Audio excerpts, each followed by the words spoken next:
morning. There's a very interesting expression in the psalm today. Protect me lest I become the lion's prey. P-R-E-Y. The lion is coming to get you. And it's very interesting to see that the creator of the lion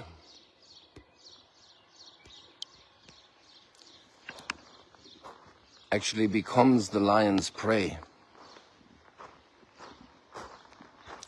But that needs a lot more thought and reflection and comment, relative comment.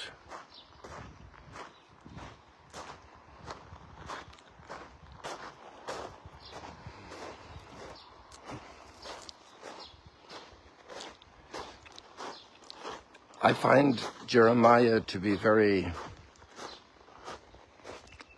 an extraordinary lab case in humanity, in the history of humanity.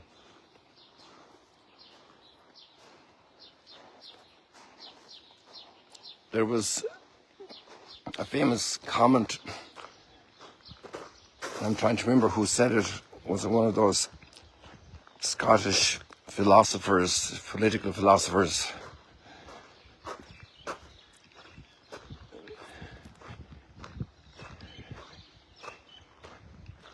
Now it's just after escaping me. I had it a moment ago on my tongue. The phrase, homo homini lupus. The human being is a wolf for his neighbor, if you will.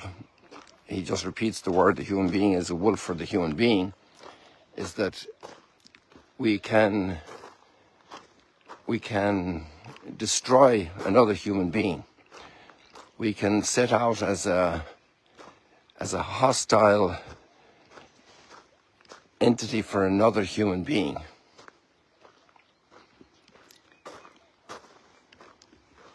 And obviously, a couple of hundred years ago, when this philosopher was around, the background in Europe was a lot of Christian thought and Christian reality, but that the human being can be a wolf and attack another human being. And if we look at the psalm today,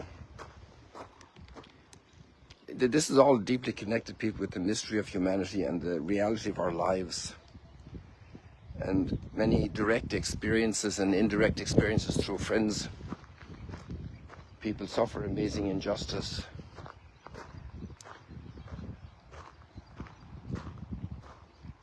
O Lord, my God, in you I take refuge. And the very first lines we have in today's psalm is from Psalm 72. In you I take refuge. Save me from all my pursuers and rescue me, lest I become like the lion's prey, to be torn to pieces with no one to rescue me. So there's no human being going to rescue me, and my prayer opens up to the one that's hiding behind the clouds of aggression, of pending evil, of destruction. And there are two major pathways open to the human being.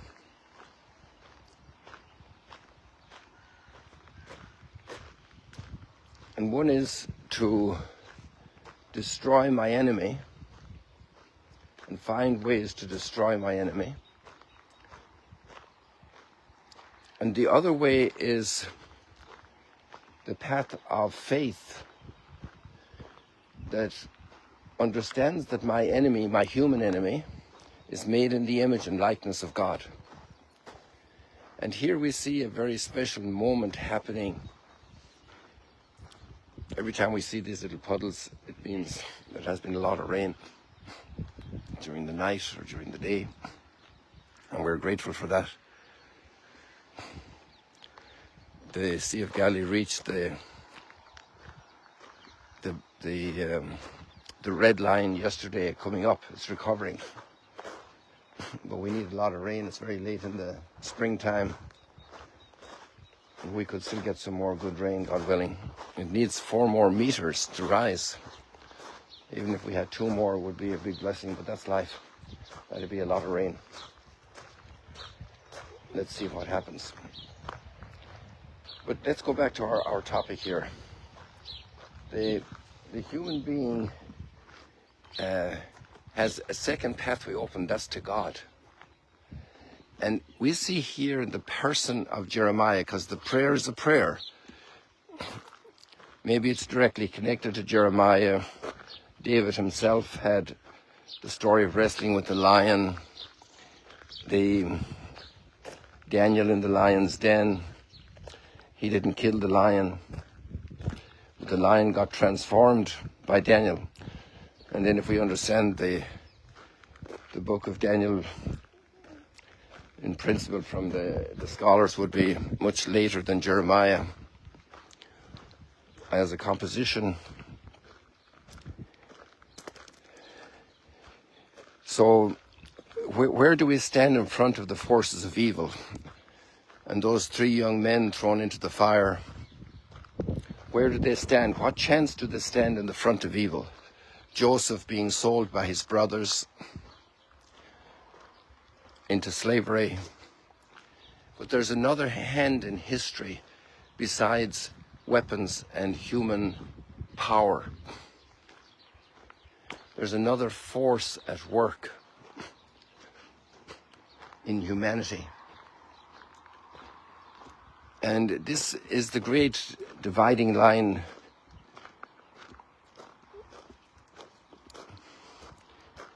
a great discernment line.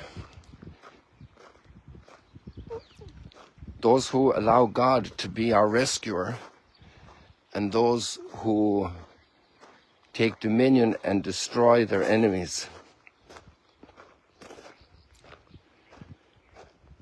And it's in a certain sense the great drama line of the entire scriptures. And we learn it from the very first murder, fratricide, Cain and Abel. And God says that I would protect Cain. Even though he has brought a huge new level of disaster into the human story, even Cain, the very first murderer, killing his own brother, the way the biblical authors have understood that is extraordinary.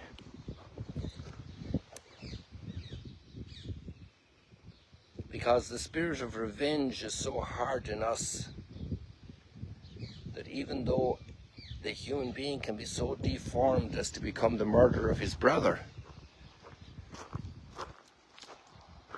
God still sees such extraordinary treasure in his image and likeness called Cain that he protects him. Nobody should raise their hand against Cain. Now, one thing is to see Cain and to see it outside of us, but another thing is to be like Jeremiah. And if we look at Jeremiah's story today, it's very, very much involved here in a different person experience. He is going to be the victim. And he gets treated really badly, like prophets do. You know, we had that thought the other day about how the good, when it rises in people's lives, becomes a provocation for the evildoer. And a person that's in a really bad mood, in a really evil mood, in a really negative mentality and attitude is oftentimes provoked to greater hatred watching a good person. Because at the end of the day, the ultimate evil in person opposes the Creator and wants our destruction.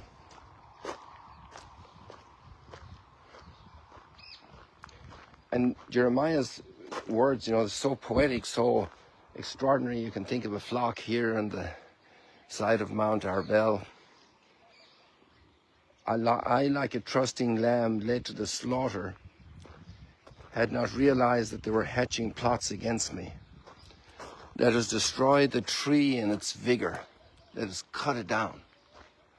All the trunks here of trees that were cut down.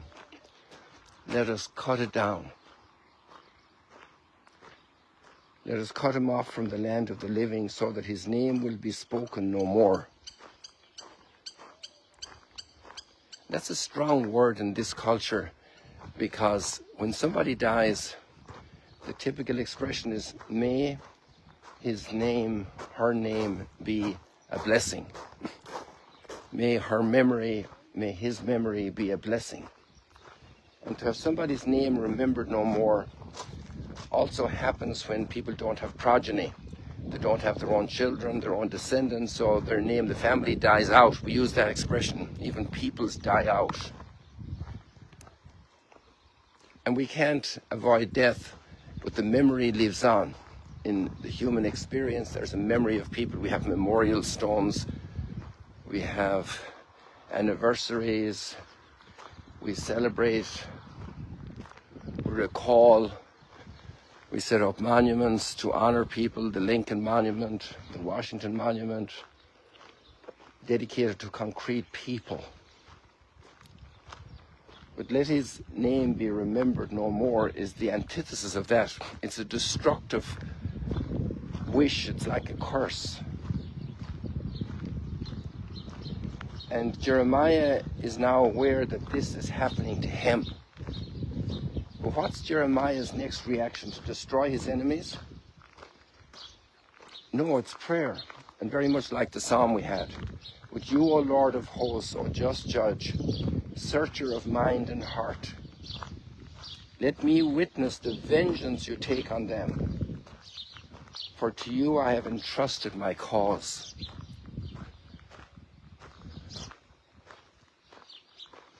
For to you I have entrusted my cause. So I can't grab the weapons, the tools, the instruments of the destruction of my enemy if I'm an ally of God. There has to be another route, another way. And we're reading these readings in a very intentional pedagogical pattern as we head into Holy Week in a couple of weeks' time. Today is Saturday. Is it 2 weeks or 3 weeks we will be in Holy Saturday? We will already have done Good Friday.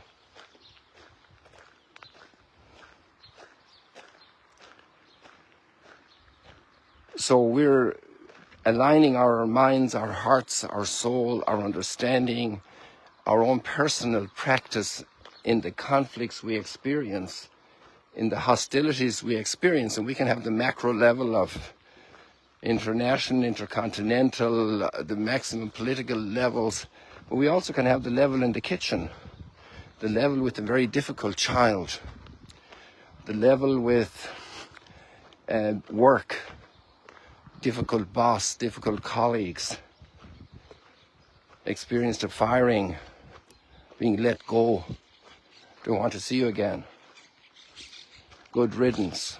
Even you see those comments on the social media. Major significant leader, very well known, writes a comment like that, good riddance.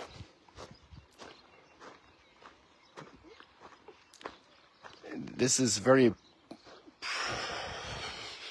present discourse in our world. And then as somebody who is following the one who called the fishermen here at the Sea of Galilee, we have to ask, can I espouse those attitudes? Where am I on the map? Am I with Jeremiah, like a lamb led to the slaughter? We have the same spirit in Isaiah, the suffering servant, and this is emerging. And Jeremiah still uses the word vengeance here. But on Calvary, the word vengeance is when the centurion says, truly this was the Son of God, That's the vengeance. His heart is changed. His heart. And then on Pentecost, 3,000 are baptized. Many of them didn't have open hearts on Good Friday. But grace touched their heart, and that's our hope. Because I can't convert the other guy. I can't convert my enemy. That's God's grace. And right now, as a believer in God, I have to walk humbly. How many parents take insulting behavior from children, from teenagers, even from young adult children? And to grow in Christ-likeness, and the light shines radiant out from behind the clouds. When I can espouse that path, when I can follow that way. And the victory is for those not who impose physical power. He who lives by the sword dies by the sword. The victory is the one who says, I want to imitate him who said to me, learn from me, for I am meek and humble of heart. And we see the same things happening in John's gospel today. This hostility. And there are some people that have a heart that's being touched. Even the guards, they couldn't arrest him. But then you have some other people with a certain amount of power in their hands. And they have a program to fulfill, and they're going to execute it. But we'll call that day Good Friday. It's amazing. People, God bless you. See you later, alligators. Let's prepare well for the coming days, the coming weeks. The true victory of humanity in the hearts of people.